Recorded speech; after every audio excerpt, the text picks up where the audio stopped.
happy to see a vibraphone. It's a dying breed of instrument.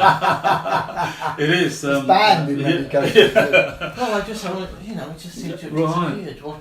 I mean, there are a few around, and really good young musicians playing the instrument, but definitely not enough. You get those sort of haunted milk float kind of jokes and all that sort of stuff. Oh my God. But Ghost of Ernie. Yeah. Well, that's going to be my question as well. Like how? Because I'm going to phrase it this way. Okay. It's not an insult. It will sound like an insult. What? How do you make it not sound like elevator music? Or like cliche? How do you make it? Because you stay away from elevators. Never play it in a Never play context, right? Yes. It's a common mistake. Yeah. Oh yeah. Don't play in the elevator. Yeah. Which floor? Because I remember sort of growing up and friends, they were all playing guitars or bass or something, and it was always this thing of I'm attracted to this instrument. It's not as mobile as theirs, and as a young lad, you want to be kind of hip and all of that sort of stuff. So it was finding a way of making it hip, and then finding people that played the instrument that were hip. So like Roy Ayers. First time I heard Roy Ayers, and I saw people dancing to it, I thought, oh, there's something. Yeah. Okay. Hang on a minute. So it was like a real eye opener, and then I kind of got everything he ever breathed on. There used to be a record shop in London. Do you remember Cheapo in Soho? You go downstairs, and nothing was out in alphabetical order. Helpful. And I thought, years later, actually, that's a good idea because it keeps you there. You never know. Yeah, you're just like, you're just going through rather than just go to this particular section. And I was always discovering stuff, but then I'd go through and find anything on my ears or anything that had a vibraphone player. But again, there weren't many, and then you find the kind of big guys like the Lionel Hampton or the Milt Jackson, those sort of guys, Terry Gibbs, Bobby Hutcherson came later. So you kind of find those guys, but they're all very serious people. All very apart from Lionel Hampton, who used to a bit more entertaining. And that, but I was just attracted to the instrument, and I couldn't get away from it. Yeah, well, see, I play the piano, see, and... Am I in the right room? Yeah.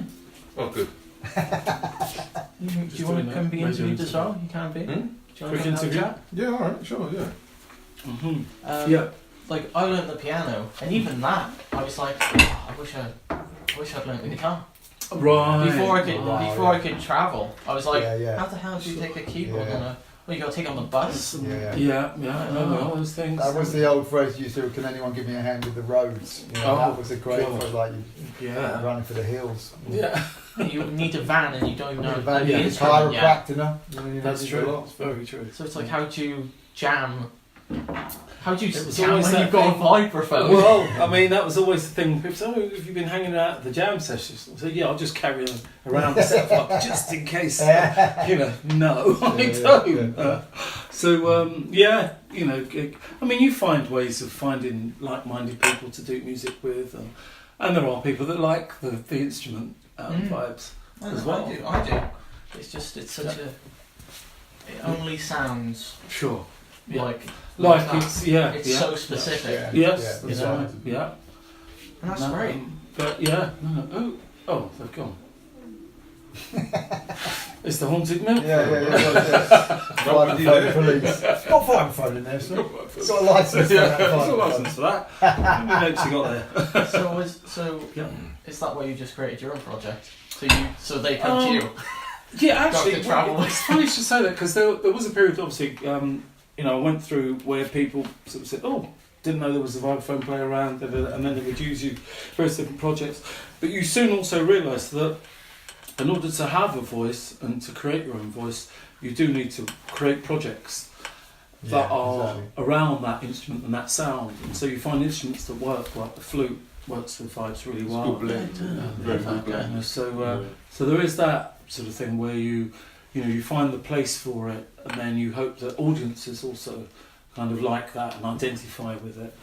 So that's always good. But it's the same sort of battle all the way around the world as well, because I'll go to loads of countries and they'll go, why did you choose that? You know, that sort of thing. So, you know, I can't do the Wayne Shorter thing with the saxophone when they asked him, why did you choose sax? And he said, because it was shiny. Because it was really hard to transport. I thought, let's just pick something really difficult to move around. I wanted a reason to get a track, so I chose the vibraphone and went backwards. Yes, cool. But yeah, no, all good. Yeah, like it being such a specific sound, that's, finding noises that blend with it perfectly, and like the flute does. Your cello player is insane. Yes, Kate is fantastic. That sounds like an electric guitar at times. Like the way I don't. She's double stopping on the thing, and then her technique. Yeah, technique is incredible. It's like the growl on it. Yeah. Oh yeah, she's got a certain bow technique where she can get it sounding more edgy. Yeah. She can get a lot of edge and wiry kind of Absolutely. I haven't heard the swinging grapes. Yeah. That's how rock and roll we are. Passing the grapes round. Watching you in the back behind. I was earlier today in the service station when it was like, oh, where are you off to? I'm going to wash my grapes. No, that doesn't. That's so good. Rephrase. Rephrase. You don't bogart those grapes.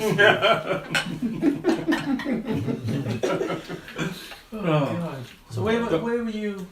Where were you before this? Where were you last? The last time we The played Jazz Cafe. was the Jazz Cafe in London in October. Yeah, something like that. In October last year. A while ago.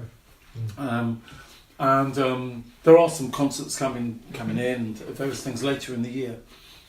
It was lovely to be invited to hear, particularly voice and Wales, and that's. I mean, I love that they call it the Festival of Voice because you identify voice with Wales. Oh yeah. And that, so it's big tradition, isn't it? Yeah, it's just absolutely fantastic. And it was great to have three, wonderful, voices as well. Great fun. It's great fun to sing this stuff. When did you? Okay, so do you play any instruments or do you just sing? I mainly sing, and I have my own solo projects and my own band. So yeah, I play the studio basically. Take the word "just" very lightly there, because it's not just singing, is it? No. With stuff like this, it's like it's a high bar. It's not, now we've got a few other voices involved. It's kind of less. First gig was just me singing. No, Sarah was with us, but she didn't do a whole song herself, did she? She just did BVs and stuff. There were a few Van Morrison fans definitely like. I could feel the red dot on that. To take it. Well, that is the. Well, suddenly you realise it's a lot of people's favourite album. Yeah. Well, I remember that reggae artist who did Nirvana's Nevermind and did a whole cover album, and I remember listening to that and I thought, that is such a to me. I was like, that's a crazy thing to do. Yeah. Like the chance of it, just everyone going no. Yeah. Why did you do that to yourself? Really taking a chance. Yeah, like you have to be spot on, or it's nothing. You know. So do you just sing jazz then, or do you sing everything? No, not really. I have my own band called Loco Ironico. Myself and piano player. That's a duo, isn't it? Well, no, we go out with a full, like we're playing in Italy next month with like 9-piece band, brass section and everything. But we do anything from a duo, trio. The main band's like 5 of us basically. So that's been the incarnation I've been in for a little bit. But then I do my solo stuff as me, and then I'm in the studio a lot. I write quite a lot. So I'm in Nashville a bit writing, and I write and produce. So I'm kind of. I have been much more studio based for a while, and then since we've done the band, because we recorded it with Jerry Boyce, who did Buena Vista Social Club, so we recorded all live in the room, literally no clicks, just live. Great. One take, basically. The album's basically all in one take. So that was kind of no safety net, really diving in, which got me back into doing that. So I sing on a few things, but it's been really nice being part of this project. But it's like, quite a high bar. I mean, it's kind of, as I say, I felt I was taking it on the chin a bit if it didn't go well. What are you doing? You're the main guy. I'm really the one that's going to get blamed. Well, the worry is you're going to go up there and it's going to be karaoke, Yeah, well, there's that. Yeah, and also it's a lot of lyrics. Most of the songs got a lot of stream of consciousness. So it's a challenge to keep the vibe without just like just concentrating on reading. So most lyrics are easier to learn because there's some sense in it, or there's connection. So you can work out as a story or whatever. This record's unusual. Very like personal, aren't they? Yeah, it's very personal. It's very stream of consciousness overall, other than Young Lovers or something that's quite structured. But then we've got geniuses like Roland who, if anything, if it ever gets a bit stiff, Roland will sort that out. Well, but unbelievable. Free up a bit. Yeah, exactly.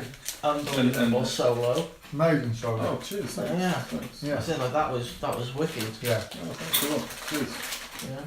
Well, it's the vibe. You sort of soak in the vibe from each of us. So everyone's sort of inspiring each other. Yeah, as well. there's a lot of listening actually. Yeah, there's a lot of listening. That has to be. And So it is actually pretty spontaneous what we're doing as well. Yeah. It's not too completely prepared. We're sort of feeding off each other. It can be very different. Each gig. We've done 3. This is the 3rd, and they've all been pretty different. Well, I'm guessing you were a fan of the album before this. I wasn't like a crazy fan, like, wow, it's one of my favourite albums. A couple. I'm of the age that around was around, kind of after my, I'm not that old, I'm younger than him, but I remember that album being, well, physically, yeah. But, so I remember it, and I knew Astral Weeks, and I knew Young Lovers and Slim So Slider. But, as Orphy said, and you're like, oh right, that's on that album as well. Sweet Thing, for example. Sweet Thing, yeah. We played through and I was going, and then Sweet Thing hit, I was like, this album's got that, songs. exactly. This album's got songs. Yeah, real songs. And but once you get inside of it and try and learn it, it was recorded very quickly and quite lairily. There's a lot of, you can tell that in quite a lot of cases, half the band don't really know what's going to happen next. So there's that kind of slightly, no one's quite stamping it down. And there's the blues thing of like an extra bar here, or so that's a bit of a challenge. Like, do you just try and notate that? It's very hard to learn something that's wasn't really structured. But luckily, it's Orphy sort of didn't have that vision, so it's been quite free. And it's been great fun. It's been really good fun. Well, it's boring if you go try and just do a play-by-play. I can't really. I don't really. I mean, I don't. Obviously you do what you do, but as a writer, that sort of bothers me. It's much more fun to be able to stretch out with it. And if you can riff and go into different just see. As Roland said, you don't really know what's leading you where, particularly. You kind of got basic sat nav, but alternate routes. Yeah, it's lots of fun. Really lots of fun. Well, we had, Van Morrison was playing Cardiff like 6 months ago. Yeah. Van Morrison was playing Cardiff like 6 months ago. Oh, really? Yeah, he's around. I know we meant to have a couple of gigs in Ireland, but they've got to time it so he hasn't just played there. Oh, right. Because that could be weird, Okay. Well, because you haven't played it that much, but does he? He's never. know? I think he's done this once, as far as I know. I'm not fully. I could be wrong about that. He doesn't really play this album. So it's sort of an okay ground to. We'll find out. To do our interpretation of it. Yeah. Well, we haven't recorded it yet. We haven't recorded it yet. Is that in the books? Could be. Yeah. Could be. Yeah. Well, tonight I was there, when I got to the end of that, I was thinking that I could just direct it in, put that out. Yeah. It was like, that was unbelievable. Great. I'm glad. Brilliant. It's really nice to hear that it will. Because when you're doing it, you never. It's all flying by. But it's a great. There's a lot of people on stage.